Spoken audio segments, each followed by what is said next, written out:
കേംബ്രിഡ്ജിലോ ഓക്സ്ഫോർഡിലോ ഒക്കെ പഠിക്കുന്ന പോലെ പഠിക്കാനുള്ള ക്യാരക്ടേഴ്സാണ് ആന്റണി പെരുമ്പാവൂരൊക്കെ. ഞാൻ എൻ്റെ കാര്യങ്ങൾ എല്ലാവരോടും തറപ്പിച്ച് പറയും. ഇപ്പം തീരുമാനങ്ങൾ നമുക്ക് എടുക്കാൻ ഉള്ള ഒരു ഒരു ഒരു ഒരു ധൈര്യമുണ്ട്.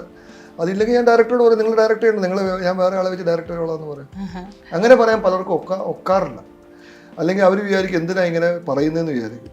അങ്ങനെ ഇപ്പം ആന്റണി പെരുമ്പാവൂർ പറയും ആന്റണി ചേട്ടൻ പറയുന്ന ആളാണ്. പുള്ളിക്ക് പറയാനുള്ള കാര്യം പുള്ളി മുഖത്ത് നോക്കി പറയും. ചിലപ്പം പുള്ളിയോട് ആൾക്കാർക്ക് ആദ്യം നീരസം തോന്നാം, പക്ഷെ പുള്ളിക്കറിയാം എന്താണ് എവിടെയാണ് എത്തിക്കേണ്ടത് എന്ന് പറഞ്ഞ പോലെ. ഇപ്പം ലിസ്റ്റിനൊക്കെ അങ്ങനെ ആയിരിക്കും.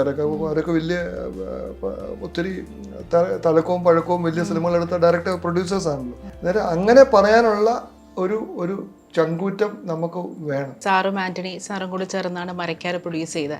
ഇപ്പം as a co producer Antony പെരുമ്പാവൂരിൻ്റെ ഒരു സിനിമാ സെൻസും എക്സിക്യൂഷനും അതിനെക്കുറിച്ചൊക്കെ സാറിന് എന്താ തോന്നിയിട്ടുള്ളത്? അതൊക്കെ ഞാൻ പറഞ്ഞില്ലേ, ഒരു നമ്മൾ കേംബ്രിഡ്ജിലോ ഓക്സ്ഫോർഡിലോ ഒക്കെ പഠിക്കുന്ന പോലെ പഠിക്കാനുള്ള ക്യാരക്ടേഴ്സാണ് ആന്റണി പെരുമ്പാവൂരൊക്കെ.